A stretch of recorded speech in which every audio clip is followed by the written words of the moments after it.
Good morning students, welcome to the physics class. Today we will discuss about momentum and Newton's second law of motion. So let's proceed the chapter momentum.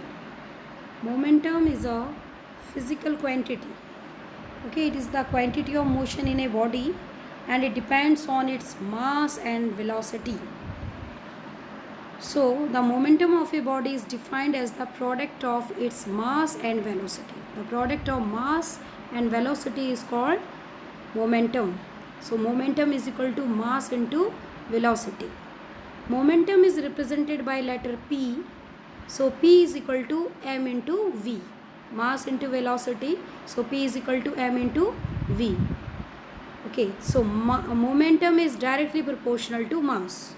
So the formula of momentum is P is equal to m into v. So momentum is directly proportional to mass. If a cricket ball and a tennis ball move with same velocity, so the momentum of cricket ball is more because its mass is larger than that of the tennis ball. Okay, so larger the mass, larger will be the momentum. If the so we can say if the two things having the same velocity, the thing having the more mass will have more momentum. Okay, दो objects हैं जिनका velocity एक ही जैसी है, लेकिन अगर जिसका मास ज़्यादा है तो उसका मोमेंटम भी ज़्यादा होगा. Now next, momentum is directly proportional to velocity. Momentum velocity के बीच डायरेक्टली प्रोपोर्शनल होता है. Okay, if two cricket balls move with different velocity, say okay, two cricket balls having same mass but they have different velocity, then the velocity of the ball, then the momentum of the ball with greater velocity possesses more momentum. So जिस ball की velocity ज़्यादा होगी उसका momentum भी ज़्यादा होगा. भले ही दोनों का मास एक जैसा है, बराबर है, लेकिन जिसकी वेलोसिटी ज़्यादा होगी उसका मोमेंटम भी ज़्यादा होगा, क्योंकि मोमेंटम क्या है, वेलोसिटी के डायरेक्टली प्रोपोर्शनल है. Okay, if a body is at rest, its velocity is 0 and hence its momentum will also 0. So if a body at rest, it means its velocity is 0, so its momentum will also 0. But every moving body possesses momentum. Okay, every moving body possesses momentum. Okay, this is the next property. Momentum is a vector quantity. It is a vector quantity because momentum is equal to mass into velocity, and we know that mass is a scalar quantity but velocity is a vector quantity, so it makes momentum also vector in nature. So momentum is a vector quantity. Now the SI unit, the SI unit of momentum is kg. It is the SI unit of momentum is kg, meter per second. Okay, meter per second, or it can be written as kg ms -1. Okay, second जब ऊपर आएगा तो minus में हो जाएगा. Okay, सो SI unit क्या होगी momentum की? मास की एसआई यूनिट होती केजी, इसलिए केजी. वेलोसिटी की एसआई यूनिट होती है metre per second, then we will write metre per second. So SI unit of momentum will be KG metre per second. Now CGS unit of momentum is, CGS में इसकी unit क्या होगी? Centimetre gram second. जो हमारा system है CGS system, उसमें momentum की unit होगी ग्राम सेंटीमीटर पर सेकेंड, क्योंकि मास की जो यूनिट है सीजीएस सिस्टम में ग्राम होगी. ओके, ग्राम, और वेलोसिटी की क्या होगी? सेंटीमीटर पर सेकेंड. तो मोमेंटम की ऐसा सीजीएस सिस्टम में यूनिट हो जाएगी ग्राम सेंटीमीटर पर सेकेंड. नाउ ये तो था मोमेंटम के बारे में. ओके, मोमेंटम पे भी बेस्ड ही हमारा Newton second law of motion है. So now Newton second law of motion, the rate of change of momentum of a body is directly proportional to the applied force and takes place in the direction in which the force acts. So the rate of change of momentum of a body is directly proportional to the applied force which acts in the direction of the force, taking place in the direction in which the force acts. इसमें क्या है कि rate of change of momentum है वो force के, जितना force लगेगा एक ऑब्जेक्ट के उसके डायरेक्टली प्रोपोर्शनल होगा. Okay, so what is this? the force is directly proportional. This sign is of directly proportional. After force there is a sign which is this sign is of directly proportional. Now force is directly proportional to change in momentum divided by time taken. Rate of change of momentum का मतलब हो गया change in momentum divided by time. Okay, तो force is directly proportional change in momentum divided by time taken.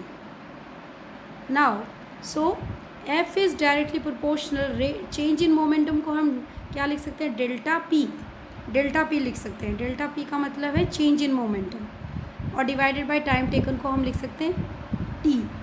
So it is F directly proportional delta P upon T. Now समझ लो, if a body let us consider if a body has initial velocity, a body of mass m moving with have initial velocity u, and after some time it has final velocity, after some time t it attain velocity v. So what will be the change in velocity? v minus u.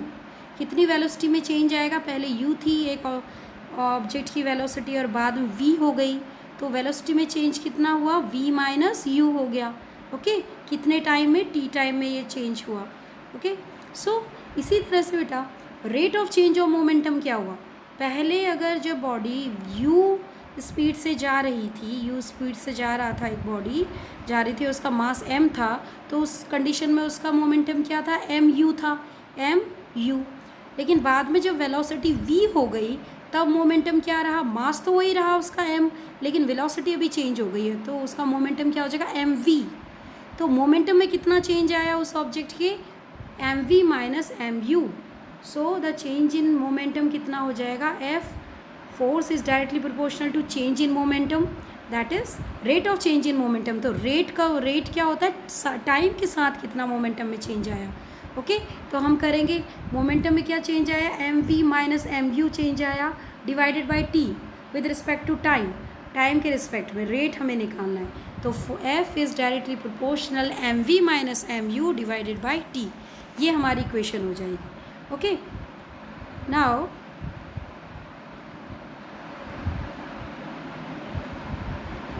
F directly proportional, अब इसमें we will take m common, so it becomes f directly proportional m v minus u bracket के अंदर divided by t आ जाएगा. Okay,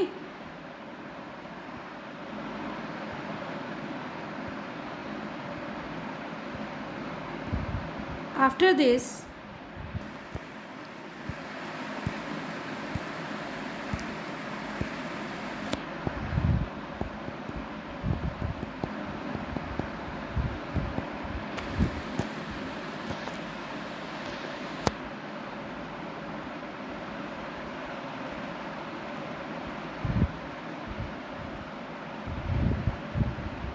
now what happens, f is directly proportional m v minus u upon, हमने m common ले लिया, v minus u upon t आ गया. Okay, we all know that v minus u upon t किसके बराबर होता है, a के बराबर होता है. Okay, since a is equal to v minus u upon t होता है, acceleration is equal to v minus u upon t होता है, सो हम v minus u upon t की जगह a पुट कर देंगे. ओके, सो ये हो जाएगा m, f is directly proportional m into a हो जाएगा. Okay, now by we have to remove the sign of directly proportional को हम हटाएंगे. जब भी डायरेक्टली प्रोपोर्शनल का साइन हटता है उसकी जगह इक्वल टू लगता है और एक कांस्टेंट लगता है. तो हमने डायरेक्टली प्रोपोर्शनल का साइन हटाया, उसकी जगह इज इक्वल टू आ गया और साथ में एक कांस्टेंट लगा k. तो ये इक्वेशन हो जाएगी f इज इक्वल टू के M a. Okay, v minus u upon t होता है, ये a होता है एक्सेलरेशन, तो हमने उसकी जगह a लिख दिया था. नाउ ये हो जाएगा f इज इक्वल टू के, डायरेक्टली प्रोपोर्शनल का साइन हटा, इज इक्वल टू आया और एक कांस्टेंट लिखा हमने के एम ए, तो f इज इक्वल टू के एम ए आ गया. Okay, now if force of 1 Newton applied on a body of mass 1 kg produces an acceleration of 1 metre per second square on the body. Then देखो, अगर समझ लो एक body है जिसका applied on a body, 1 Newton force उस पर लग रहा है, फोर्स कितना लग रहा है 1 न्यूटन, और उसका मास है 1 kg, और उसके ऊपर उस बॉडी के ऊपर कितना एक्सेलरेशन फील हो रहा है 1 मीटर पर सेकेंड स्क्वायर। सब कुछ यूनिट क्वांटिटी है, सब कुछ 1 है, फोर्स भी 1 न्यूटन है, मास भी 1 kg है, और उस पर लगने वाला और उस पर कितना एक्सेलरेशन प्रोड्यूस हो रहा है 1 मीटर पर सेकेंड स्क्वायर का एक्सेलरेशन प्रोड्यूस है। सब कुछ जब 1 होगा तो क्या होगा, जब सारी थिंग्स 1 है तब क्या हो जाएगा, फोर्स भी 1, ओके, मास भी 1 और एक्सेलरेशन भी 1। उस कंडीशन में क्या हो जाएगा, k = 1 भी हो जाएगा, k = जो कांस्टेंट है वो भी हमारा 1 हो जाएगा, और k = 1, okay. Therefore in that condition जब व्हेन k = 1 तो f, जब k भी 1 हो जाएगा तो f = क्या हो जाएगा ma, ओके। व्हेन कांस्टेंट हमारा 1 होगा, जब यूनिट हम फॉर यूनिट सिस्टम के लिए अगर कंसिडर कर रहे हैं, फॉर यूनिट सिस्टम, देन उस कंडीशन में k = 1 होगा तो फोर्स भी कितना हो जाएगा, फोर्स = ma हो जाएगा, force = ma, okay. Now therefore force = मास इंटू एक्सेलरेशन, फोर्स = मास इंटू एक्सेलरेशन हो जाएगा। तो फोर्स की क्या डेफिनेशन हो गई कि force is the product of mass and acceleration, force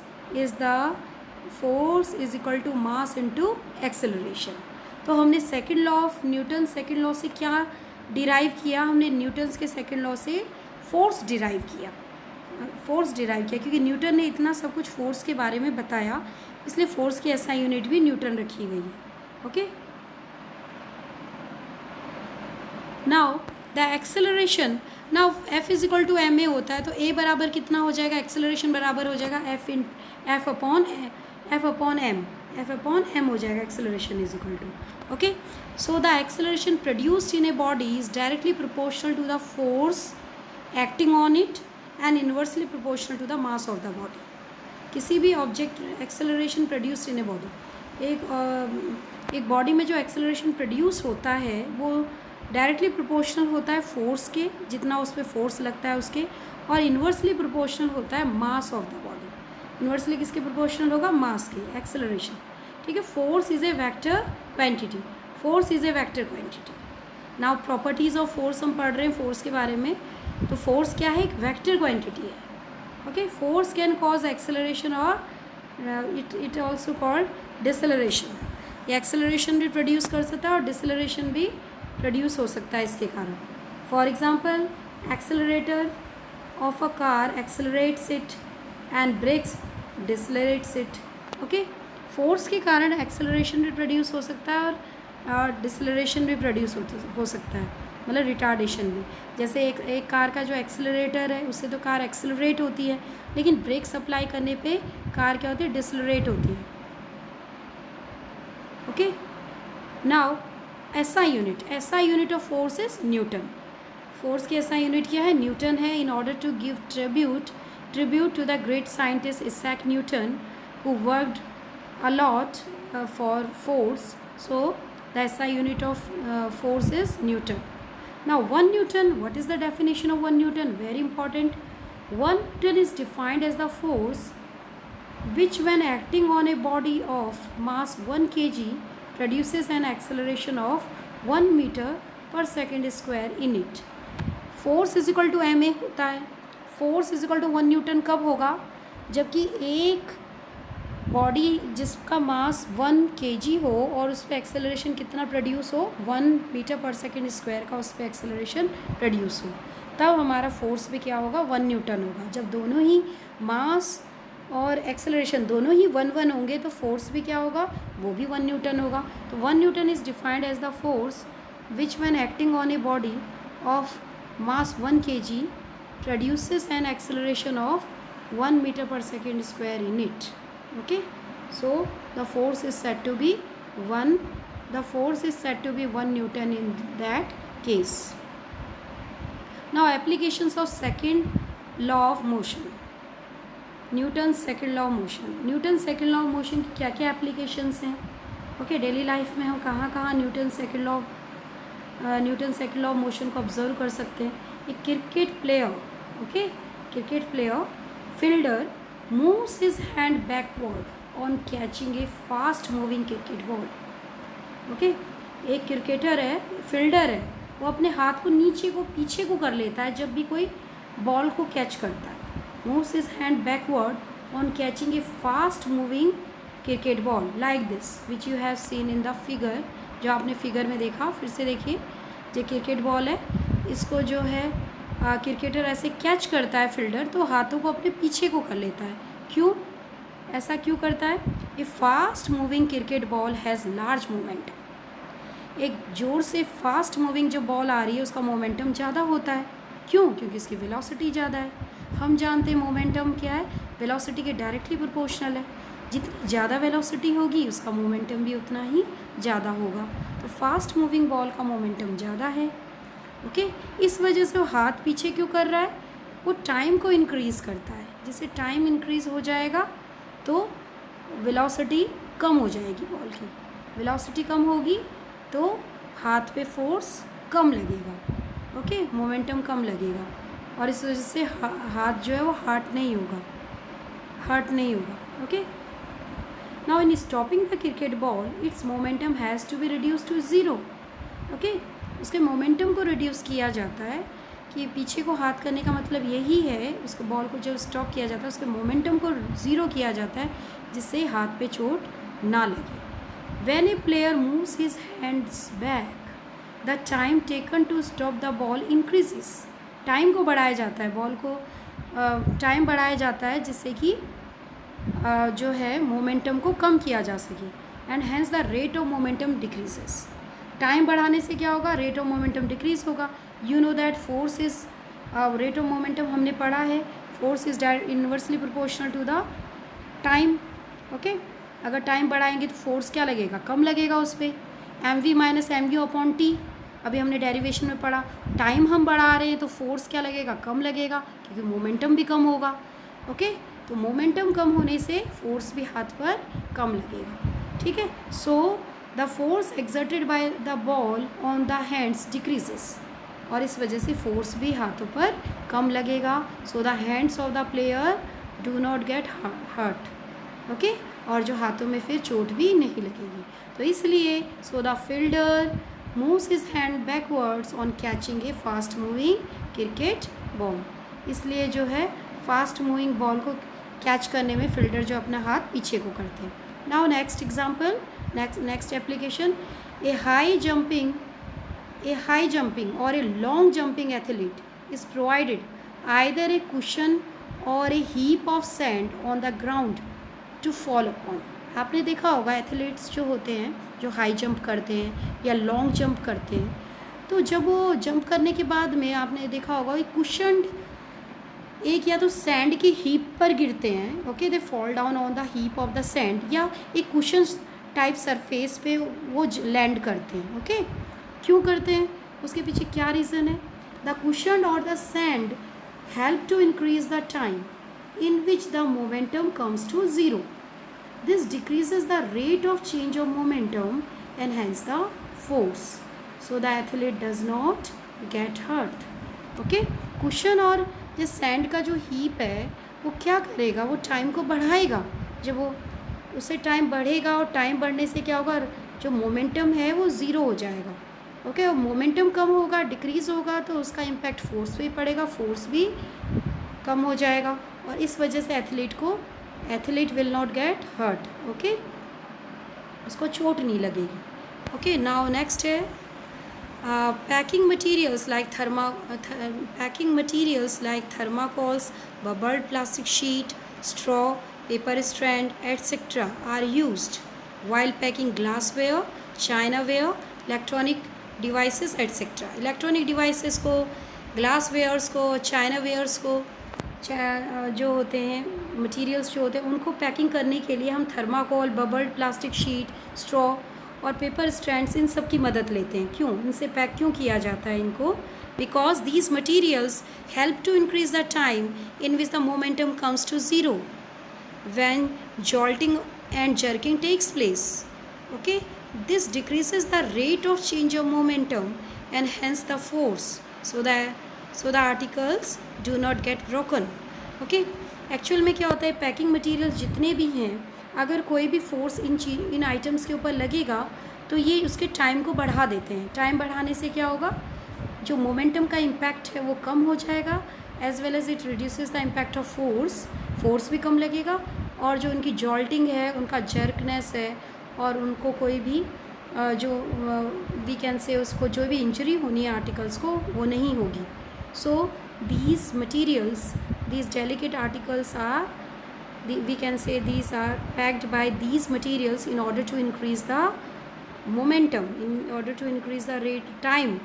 Okay, the change in time, the increase in time will decreases the rate of momentum and ultimately the force, and they will not get broken.